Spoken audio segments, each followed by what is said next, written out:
evening, Luzon, Visayas, and Mindanao, together with the Presidential Communications Office. We bring you the latest, widest, and most comprehensive news coverage from the People's Television, IBC, Philippine News Agency, Philippine Information Agency, and Presidential Broadcast Service. I'm Princess Habiba Saripauda. And I'm Joe Fernandez from Radyo Pilipinas. Welcome to Balitang Pambansa.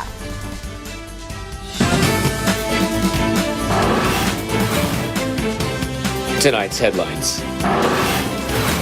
The Marcos administration intensifies strategies in disaster response and preparedness and prepositions family food packs to areas that will be ravaged by successive weather disturbances. President Ferdinand R. Marcos Jr. distributes financial aid to typhoon-affected farmers and fisherfolk in Oriental Mindoro and Tagaytay, Cavite. President Ferdinand R. Marcos Jr. orders the Department of Public Works and Highways to fast-track flood control projects to address severe flooding and help mitigate climate change effects. President Ferdinand R. Marcos Jr. vows to further advance the country's healthcare system. President Ferdinand R. Marcos Jr. renews the government's commitment to support and protect media practitioners while also urging them to safeguard the nation's democracy. Tropical cyclone Manny, locally named Pipito, has intensified into a severe tropical storm and has entered the Philippine Area of Responsibility, or PAR, as of 8 p.m. Its track is almost similar to that of Typhoon Milenio in 2006. And to give us the latest on Pipito, we have Pag-asa weather specialist Rhea Torres live via phone patch. Good evening, Rhea. Yes, good evening to everyone. As of the latest of the tropical cyclones that we are monitoring within and outside our Philippine area of responsibility, as of 7 p.m., the latest location of Typhoon Ophel was estimated on the coastal waters of Gonzaga, Cagayan. And it currently is still a typhoon category with maximum sustained winds of 155 kilometers per hour near the center and gustiness of up to 255 kilometers per hour, and is currently moving north-northwestward at a speed of 15 kilometers per hour. Rhea, yes, sir. Yes. Rhea, what areas and provinces are seen to be affected by Pipito? So this incoming, or rather the tropical cyclone Pipito, as based on our latest forecast track, may affect parts of Visayas or eastern Visayas, as well as portions of Bicol region, Mimaropa. It's also possible that it may affect portions of Calabarzon here in Metro Manila, as well as parts of Central Luzon. So as of the moment, the forecast probability cone still is comprised of a lot of areas within areas of Luzon and Visayas. So it will still depend on the possible movement of the tropical cyclone in the first coming days. However, based on our latest data, we are expecting heavy rainfall to be experienced, particularly over portions of Bicol region and eastern Visayas, probably this coming weekend. Rhea, is Pipito expected to become a typhoon? Yes, based on our latest forecast track, and it's also not ruled out that it may further intensify into a super typhoon category if the conditions become favorable for its development. So, Rhea, when is Pipito expected to exit the Philippine Area of Responsibility? So its possible exit may be possible around this coming Monday evening or Tuesday early morning. All right, so is there any weather disturbances, Rhea? Anything else that is expected to hit the country after Pipito? As of the moment, we are not seeing any low pressure area or tropical cyclone that may affect any parts of the country. However, if there will be any, we'll be updating our official pages. Thank you so much, Rhea Torres, our weather specialist from Pag-asa. Good evening. The Office of Civil Defense ordered local government units to implement preemptive evacuation and, of course, to avoid any casualties. This is in anticipation of the onslaught of Pipito. The Department of Social Welfare and Development said the number of individuals that could be affected by the onslaught of Ophel could reach 18 million. 1 million family food packs are ready for distribution, while 20,000 of which have been delivered in the Bicol region.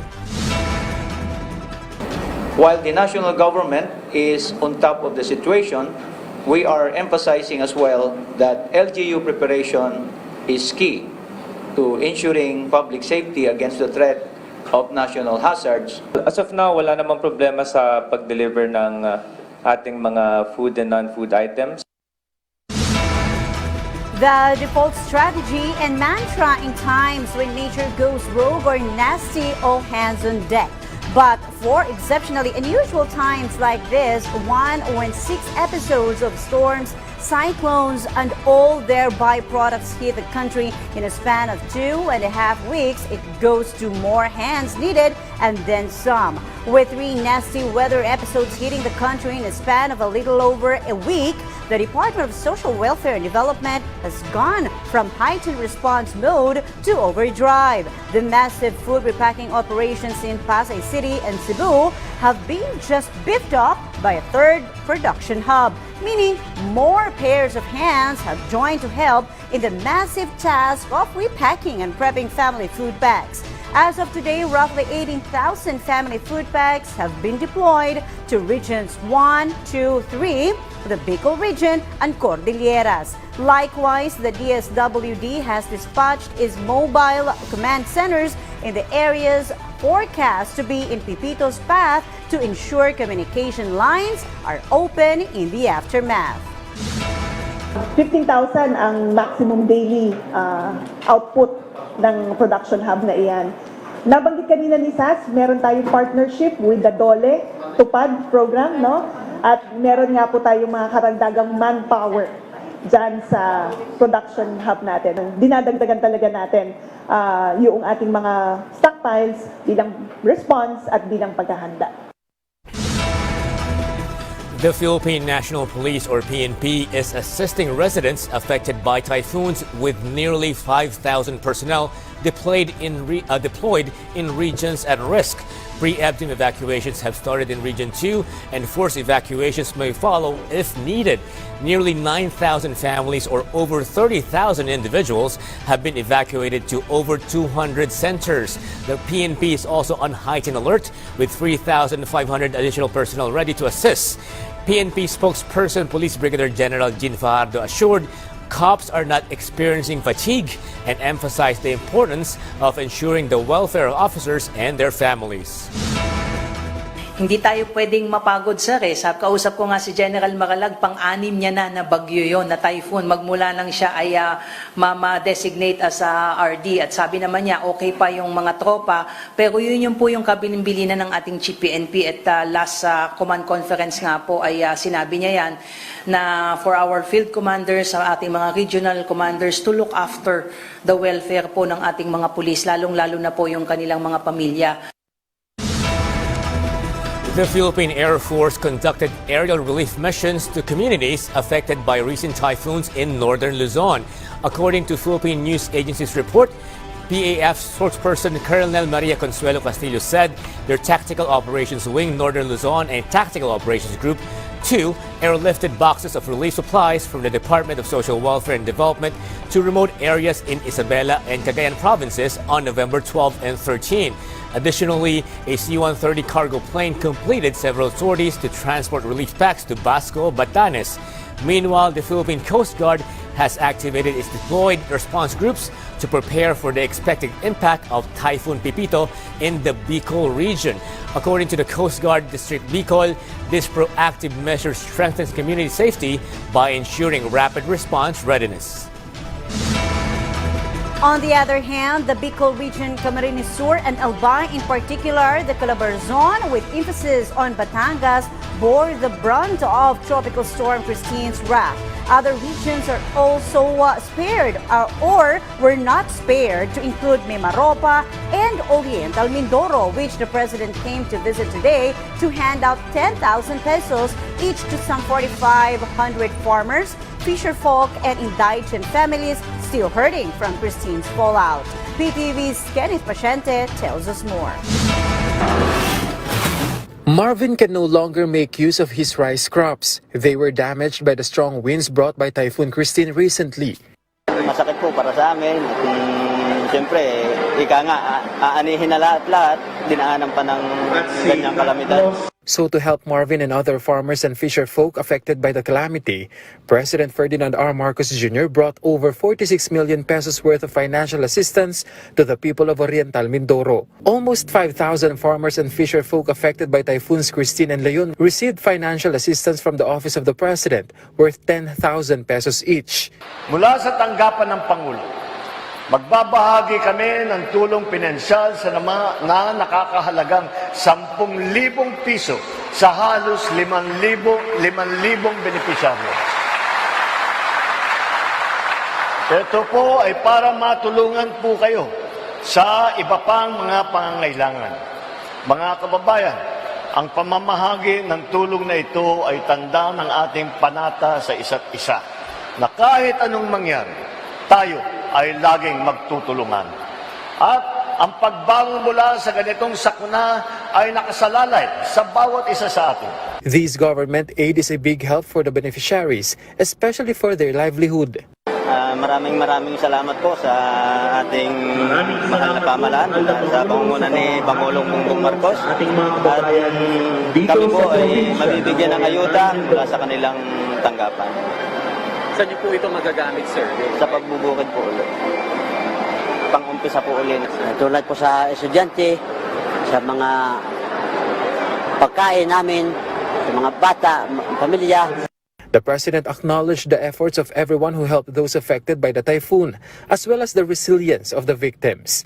He emphasized that although no one can prevent typhoons from reaching and hitting the country, government measures put in place have helped reduce the impact of calamities. This includes directing the DILG and DNR to use geohazard maps to identify areas prone to landslides and evacuate the people immediately to safe locations. The President also had a plea in the areas forecast to be hit or affected by the upcoming typhoons. Hinihimok ko rin ang ating mga kababayan na sumunod sa mga babala ng inyong lokal na pamahalaan para sa inyong kaligtasan.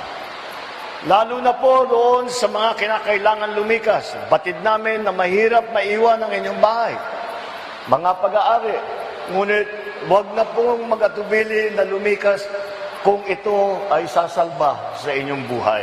He also directed the DPWH, DOTR, DOST, and DTI to study and thoroughly inspect roads, bridges, and other structures to ensure they are of high quality, safe, and ready for the changing weather conditions and extreme climate. The Chief Executive has also ordered a review of the Flood Control Master Plan. Ang sabi ko nga, ang bagyo ngayon iba na. May mga flood control tayo, pero dahil sa mas madaming tubig na dulot ng pag-ulan, hindi na nakakayanan. Kaya inatasan ko na rin ang DPWH, ang DNR, at iba pang ahensya na rebisahin ang Flood Control Master Plan upang makasabay sa patuloy na paglakas ng mga bagyo. Sabay-sabay tayo na lumaban at magsumikap para mas maayos ang ating kinabukasan. In addition to the aid from the Office of the President, the Philippine Crop Insurance Corporation also provided indemnity checks worth over 683,000 pesos. Based on the report from the DA, the combined damage left by Typhoons Christine and Leon in the province of Oriental Mindoro is estimated at 328 million pesos. The local government also thanked the national government, led by President Marcos Jr., for the prompt response, especially in dealing with the calamities faced by the province, including the oil spill, El Nino, and now the series of typhoons. From PTV Manila, Kenneth Pasyente, Balitang Pambansa. The Marcos administration has always kept an eye on the sectors that help achieve food security. That's why the President once again led the distribution of financial assistance to the affected farmers, fisherfolk, and their families in Cavite to help them get back on their feet. PTV's Clazel Pardilla has the full details. The recent storms have devastated nearly all of Caudelia's banana trees in Silang, Cavite. Napakahirap po kasi wala ho kaming ma-harvest. Yung pa naman ho ang inaasahan namin. To ease the burden of people like Caudelia hit hard by Typhoons Christine and Leon, today President Ferdinand R. Marcos Jr. again distributed financial assistance. On this occasion, assistance was distributed to farmers, fishermen, and families in Tagaytay City, Cavite Province. Sa harap ng hamong ito, nauna na naglaan ang tanggapan ng Pangulo ng tulong pinansyal para po sa inyo. ang mahigit 4,200 magsasaka at mangingisda na naapektuhan ng Bagyong Christine at Leon ay pagkakalooban ng 10,000 piso upang muling makabangon at mapalago ang inyong mga kabuhayan. Gaudelia was deeply grateful. Malaking tulong po sa amin. Sa bigas, sa tubig, sa kuryente. A total of 4,233 beneficiaries from 21 cities and towns have received financial aid from the Presidential Assistance for Farmers, Fisherfolk and Families program. Tomas will use this aid to restart his livelihood. His flower plants were uprooted by the storm. Yung mga pananim namin, dapat po yung ngayong November 1st po, ang benta po namin, ngayon po nadali po siya ng bagyo na Christine. Mahalaga po yun dahil marami na po mabibili noon. Mga lupa, plastic, tsaka mga seeds, tsaka mga pang-upa po sa mga tao. Along with this, the government is focusing on programs to help mitigate the effects of climate change. President Marcos Jr. has instructed the Department of Public Works and Highways to fast-track and improve the flood control project in Cavite Province. Dito po sa Cavite ay pinapatupad natin ang Cavite Industrial Area Flood Risk Management Project. Inaasahan natin na sa tulong ng proyektong ito na matatapos sa 2029, maiwasan na ang matinding pagbaha sa San Juan River Basin at sa mga Limango Creek Drainage Area sa Cavite. From PTV Manila, Clay Zalpardilia, Balitang Pambansa. The United States government announced an additional 196 million pesos in aid to help the Philippines respond to the damage caused by severe tropical storm Christine. Based on Philippine news agency's report, the additional funding will be directed through the U.S. Agency for International Development or USAID to support logistics and supply clean water, sanitation, shelter, and cash aid in the hardest hit areas of the Bicol region and Batangas. This is on top of the 84 million peso given in October, bringing the total amount of support for the Philippines disaster response to 280 million pesos. USAID funded the deployment of 92 trucks by the United Nations World Food Program to deliver 150,000 family food packs and relief supplies to Albay, Benguet, Camarines Sur, Ilocos Norte, and La Union.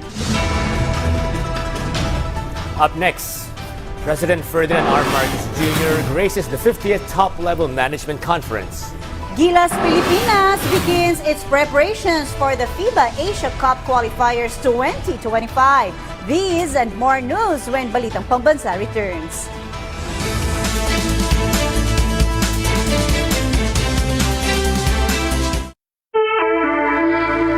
Sa lawak ng taniman ng saging sa Pilipinas, pangalawa ito sa largest exporter sa buong mundo. Pero ang industriyang ito nahaharap ngayon sa malaking problema. Ang banana fusarium wilt o tinatawag na Panama disease ay isa sa pinakamalaking hadlang upang mapagpatuloy ang pagtatanim ng saging o ang produksyon ng saging. Sa tulong ng ating next-gen plant doctors, ating alamin ang mga solusyong kanilang nabuo upang labanan ang sakit na ito. Abangan yan ngayong Sabado, dito sa Expert Talk.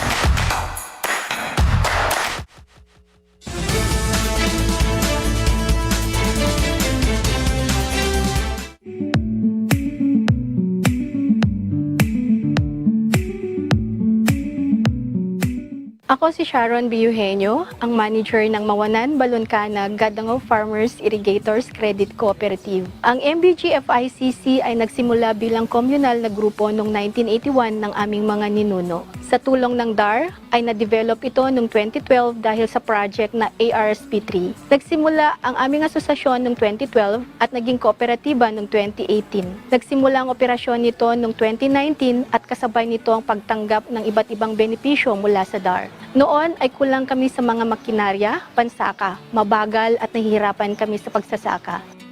Noong April 17, 2024 sa Kawayan City, ay kasama kami sa 23 Agrarian Reform Beneficiary Organization na nakatanggap ng 80 farm machineries equipment. Sa aming mahal na DAR Secretary, Secretary Conrado M. Estrella III, sa lahat ng bumubuo sa Department of Agrarian Reform. At lalong-lalo na sa ating mahal na Presidente, PBBM, taus-puso pong pasasalamat. Ang 4-wheel drive 95 horsepower tractor na aming natanggap ay makakatulong sa paglago ng aming arbo. Dahil dito at sa iba pang mga benepisyo ay mayroong karagdagang pangkabuhayan ang aming mga miyembro. Salamat po sa inyong programa, lalo na po sa amin na nasa laylayan ng lipunan. Bagong Pilipinas, bagong buhay para sa kooperatiba ng magsasaka. As far as the government is concerned, it's now up to the International Criminal Court or ICC to do something about the dare that former President Rodrigo Duterte issued against them. Although the Marcos administration maintains that it will not cooperate with ICC's investigation, this may all change if the request is made by Interpol. Why? PTV's Gazelle Partilla explains in this report. Hindi naman kami haharang doon sa mga ICC. Hindi lang kami tutulong. Ngunit kung pumapayag siya na makipag-usap siya o magpa-imbestiga siya sa ICC, nasa kanya yun. Wala nang kaming desisyon doon. President Ferdinand R. Marcos Jr. stands firm on non-cooperation with the International Criminal Court in conjunction with the investigation into the bloody illegal drugs campaign under administration of former President Rodrigo Duterte. However, the government will not stop Duterte after he challenged the ICC to expedite the investigation on his war on drugs. Reports indicate that between 6,000 to 30,000 people died during Duterte's anti-illegal drugs campaign. Should the ICC refer the case against Duterte to the International Criminal Police Organization or Interpol and request a red notice from the Philippine authorities, President Marcos Jr. stated, "We have obligations to Interpol and we have to live up to those obligations." And therefore, the net effect, We'll see. We'll see how far it goes. We'll see what the ICC does. Solicitor General Menardo Guevara said cooperating with Interpol is an obligation, while cooperation with the ICC is a political decision. Interpol is considered one of the most important organizations in the world, helping countries combat international crime. It is not new for the Philippine National Police to cooperate with Interpol, which was also key in the arrest of former Bamban Mayor Alice Guo.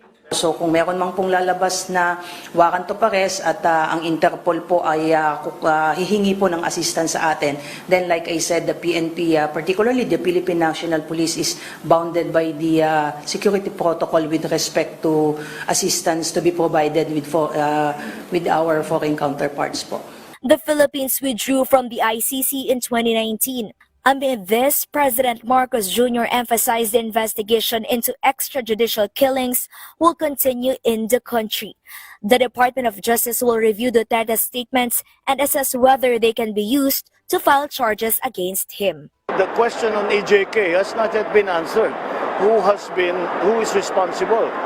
And we had some of the mothers of some of the victims that were there, and up to now they have not seen the justice for the murders of their children, and that's still so. That that is the DOJ's responsibility to continue to examine all bits of comments, of statements, of testimony, and eventually of evidence to see that that justifies a case to be filed. From PTV Manila, Gazelle Partilla, Balitang Pambansa. President Ferdinand R. Marcos Jr. assures the government's efforts to further improve the country's healthcare system. This was discussed during a meeting with the Private Sector Advisory Council, particularly focusing on plans to enhance health services for Filipinos. The meeting covered steps to develop education and training for radiologic technologists to address the demand for skilled professionals. The chief executive also announced plans to improve PhilHealth benefits and to promote digitalization in key processes to provide faster and better services to the public. With support from the private sector, the president emphasized the ongoing collaboration between the government and private partners to build a reliable and comprehensive health system for a new and better Philippines. President Ferdinand Marcos Jr. has reaffirmed the Philippines' position remains unchanged despite China's objection to two new laws, the Philippine Maritime Zones Act and the Philippine Archipelagic Sea Lanes Act. These laws are designed to strengthen the country's ability to protect its territorial waters, including the West Philippine Sea, which China illegally claims. In response to China's release of baselines around Scarborough Shoal, President Marcos emphasized the Philippines does not agree with China's definition of sovereign territory and will continue to defend its claims. Sinasabi nila that we do not agree and they will continue to protect what they define as their sovereign territory. Of course, we do not agree with their definition of sovereign territory. So, wala naman na pinagbago dahil ganun pa rin ang sitwasyon natin, ganun pa rin ang posisyon natin. President Ferdinand R. Marcos Jr. urges the media to help ensure a fair and transparent 2025 polls during the 50th Top-Level Management Conference. PTV's Alan Francisco has the full details. President Ferdinand R. Marcos Jr. called on the country's media sector to help ensure a clean, honest, and transparent midterm election next year while safeguarding the nation's democracy. I urge you to remain steadfast in these principles that protect the trust bestowed to all of us by the Filipino people. An informed citizenry is the foundation of a truly working democracy, for it is the people, armed with the truth, from whom power emanates and who demand accountability. The President made this statement while attending the 50th Top-Level Management Conference organized by the Kapisanan ng mga Broadcaster ng Pilipinas. This annual KBP conference focuses on discussing various broadcast media trends and industry plans. Let us also explore new and creative ways to engage and inspire the public. We need a citizenry that is not only informed, but is also actively involved, vigilant, ready to defend the values that we hold dear. The government also emphasized the protection of the welfare of the media sector under the leadership of the newly appointed Presidential Task Force on Media Security Executive Director Jose Torres. In particular, I ask the PT firms to focus their efforts on the media, of the members of the local media, whose fearless coverage makes them particularly vulnerable to threats against life, liberty, and security. I have also directed the PT firms to intensify and strengthen partnerships with the media such as Kapisanan ng mga Broadcaster ng Pilipinas, the National Press Club, the National Union of Journalists of the Philippines, and other concerned groups. This initiative is part of the government's effort to defend truth and address the demands of the modern press. With technological advancements and the popularity of social media, we have seen a rise in disinformation and misinformation campaigns that could undermine public trust in the entire democratic process, including elections. In this regard, media plays a vital role in dispelling the noxious influence of misinformation, dismantling the lies that are spread by troll farms and other malicious organizations. From PTV, Alan Francisco, Balitang Pambansa.